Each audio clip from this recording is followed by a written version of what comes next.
जय हिंद दोस्तों। रिसेंटली एक YouTube बेस्ड टैलेंट शो में एक बड़ी कंट्रोवर्सी सामने आई। ये शो इंडिया के दो बड़े कंटेंट क्रिएटर्स होस्ट कर रहे थे, लेकिन कुछ एपिसोड्स में की गई स्टेटमेंट्स और जोक्स पर लोगों ने नाराजगी जताई। सबसे पहला बड़ा मुद्दा एक कॉन्टेस्टेंट की एक कमेंट से शुरू हुआ, जिसमें उन्होंने कहा कि अरुणाचल प्रदेश के लोग कुत्ते का मांस खाते हैं। ये बात अरुणाचल प्रदेश के लोगों को इंसल्टिंग लगी और अरुणाचल प्रदेश के एक शख्स ने शो के खिलाफ FIR फाइल कर दी। दूसरी तरफ रिसेंटली इस शो में आए एक गेस्ट होस्ट जो खुद भी इंडिया के मशहूर कंटेंट क्रिएटर हैं, ने भी एक एपिसोड में एक कंट्रोवर्शियल स्टेटमेंट दी, जिसके बाद उन्हें क्रिटिसाइज किया गया। बैकलैश बढ़ने पर उन्होंने पब्लिक अपॉलॉजी दी और शो के प्रोड्यूसर से रिक्वेस्ट की कि वो उस पार्ट को एडिट या डिलीट कर दें। सोशल मीडिया पे इस शो के और कंटेंट क्रिएटर्स को बायकॉट करने के हैशटैग्स ट्रेंड करने लगे और यूट्यूब ने कुछ एपिसोड्स रिमूव कर दिए ताकि और कंट्रोवर्सी ना हो। ये controversy content moderation, regional sensitivity और क्रिएटर्स की एथिकल रेस्पॉन्सिबिलिटी पर एक बड़ा सवाल उठाती है, जो डिजिटल एरा में और भी इम्पोर्टेंट हो जाती है। आजकल के डिजिटल दौर में एक नया ट्रेंड सामने आया है।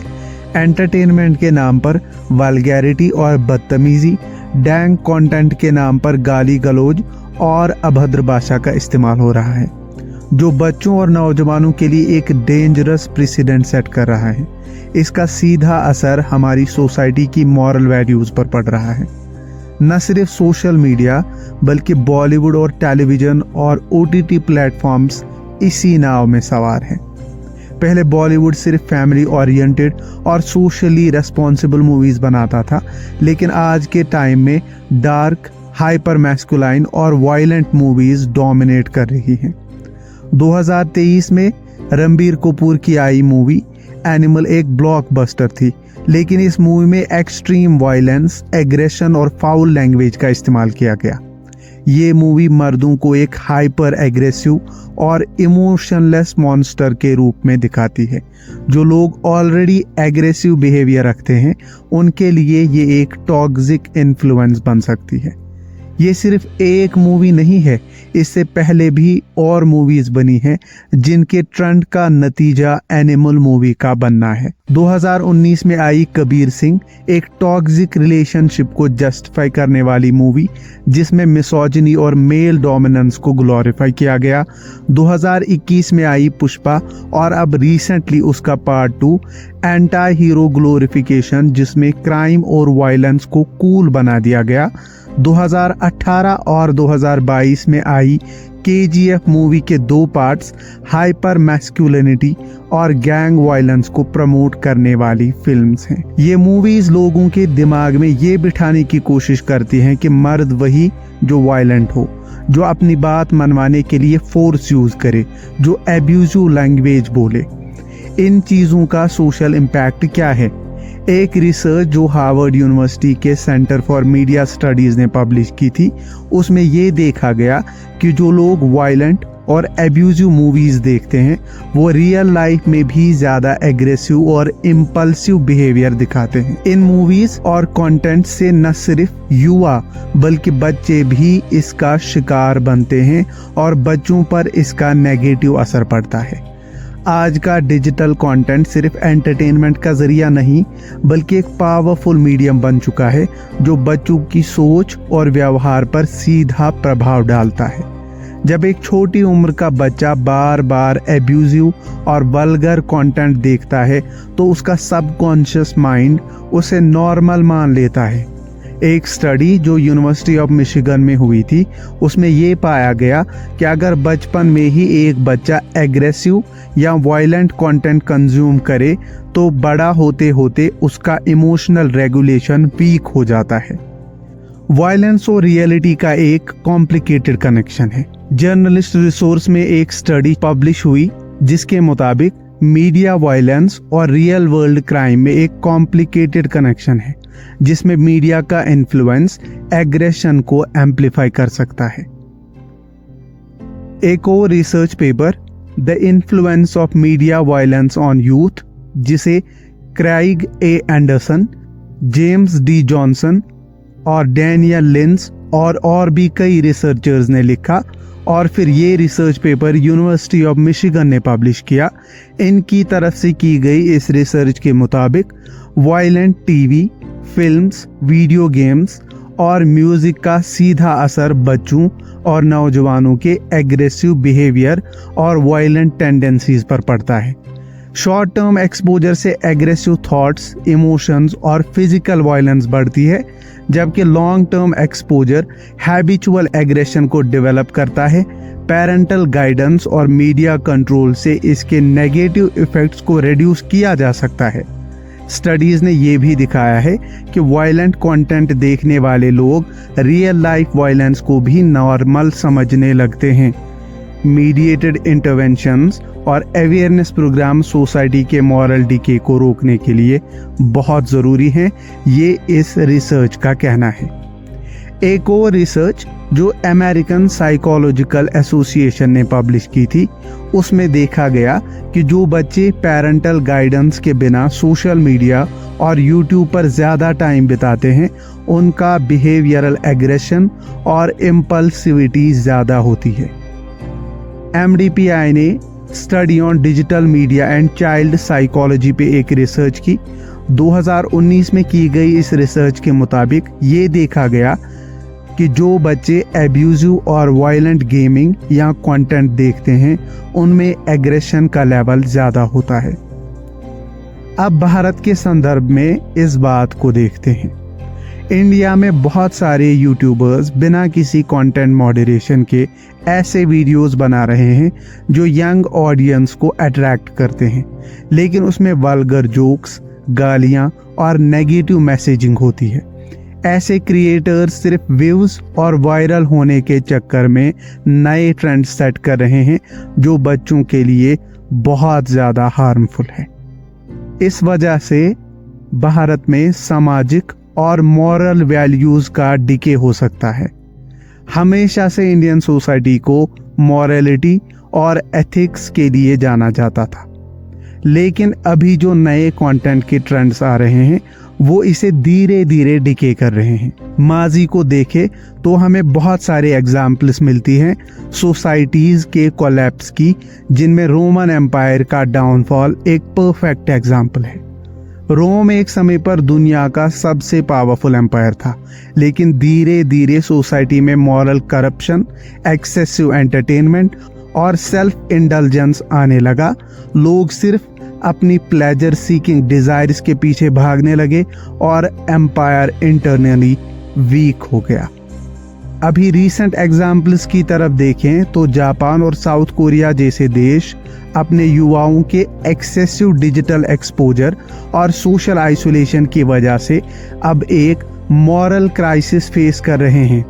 वहाँ के साइकोलॉजिस्ट्स का कहना है कि अगर यूथ का एंटरटेनमेंट उनको रियल वर्ल्ड वैल्यूज से दूर ले जाए तो सोसाइटी का लॉन्ग टर्म कोलैप्स होना तय है। 2018 में लोगन पॉल ने एक जापानीज सुसाइड फॉरेस्ट का व्लॉग बनाया, जिसमें उसने एक सुसाइडल विक्टिम की बॉडी दिखाई। ये वीडियो जब वायरल हुआ तो पूरी दुनिया में आउटरेज हुआ और उसे बहुत बैकलैश मिला। इंडिया में अभी इसकी क्या सिचुएशन है और क्या किया जा सकता है? अगर आज हमने सोशल मीडिया और डिजिटल एंटरटेनमेंट को प्रॉपरली रेगुलेट नहीं किया तो इंडिया भी इसी रास्ते पर जा सकता है जहां मॉरलिटी सिर्फ किताबों तक सिमट जाएगी। क्योंकि आज इंडिया का भी कुछ ऐसा ही हाल है। पहले लोग जॉइंट फैमिली वैल्यूज, रेस्पेक्ट और कल्चरल एथिक्स को मानते थे, लेकिन अब ज्यादा लोग क्लिक बाइट और चीप एंटरटेनमेंट के पीछे भाग रहे हैं। ये सिर्फ एक सोशल मीडिया ट्रेंड नहीं बल्कि एक कल्चरल डिक्लाइन का इंडिकेटर है।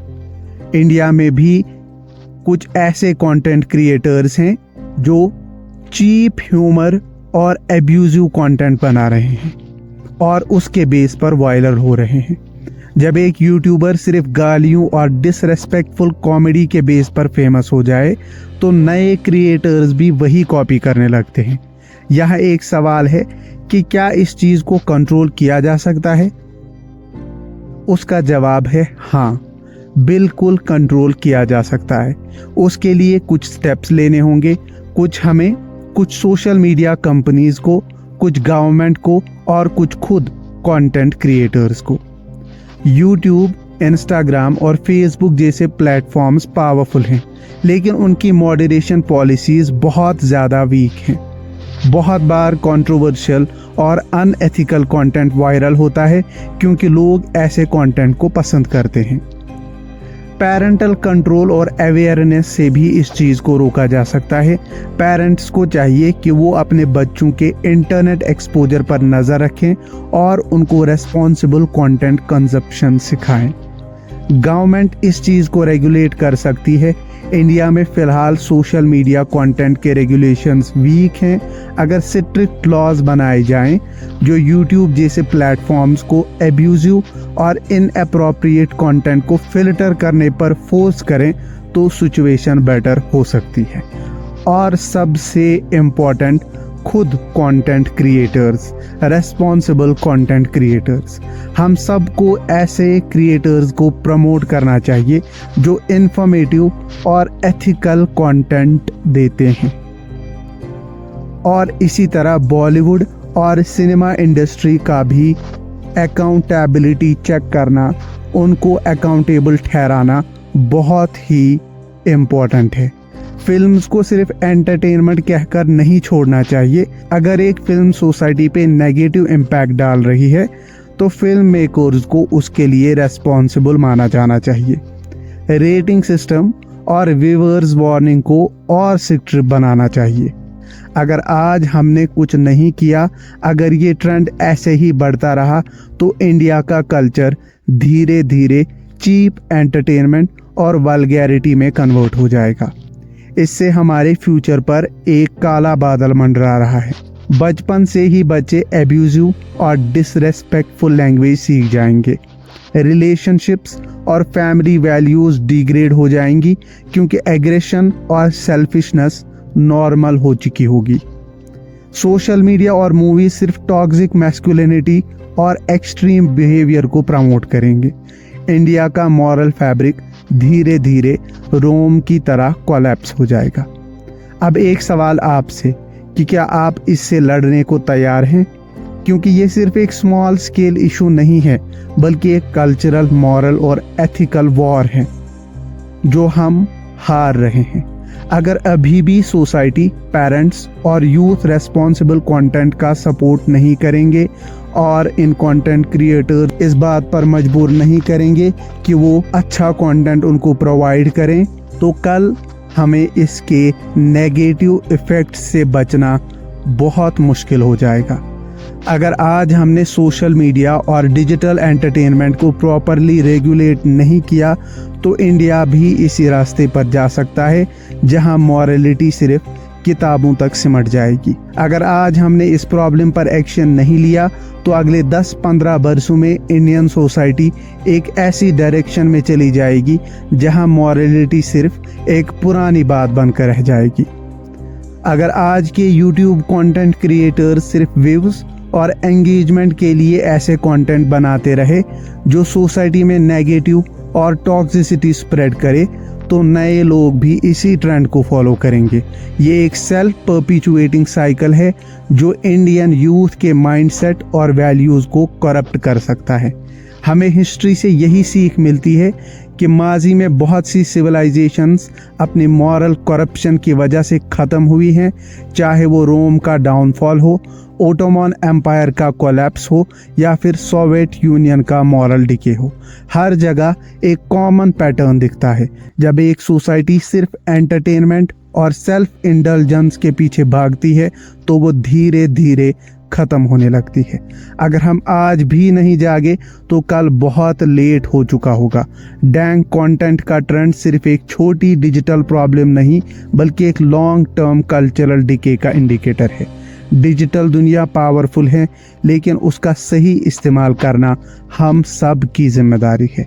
अगर आज की जनरेशन को सही दिशा नहीं दी गई तो इंडियन सोसाइटी एक ऐसी वजह से डिके कर जाएगी जो सिर्फ एक शब्द में समराइज की जा सकती है, मॉरल नेगलेक्ट। आपका क्या कहना है?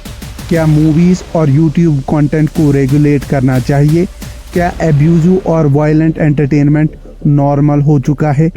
आप क्या सोचते हैं? क्या गवर्नमेंट को स्ट्रिक्ट एक्शन लेने चाहिए? क्या आपको लगता है कि सोसाइटी को खुद सुधरना चाहिए? क्या आप रेस्पॉन्सिबल कंटेंट कंजप्शन को सपोर्ट करते हैं? कमेंट करें और इस पोस्ट को शेयर करें ताकि ये आवाज़ दूर तक पहुंच सके।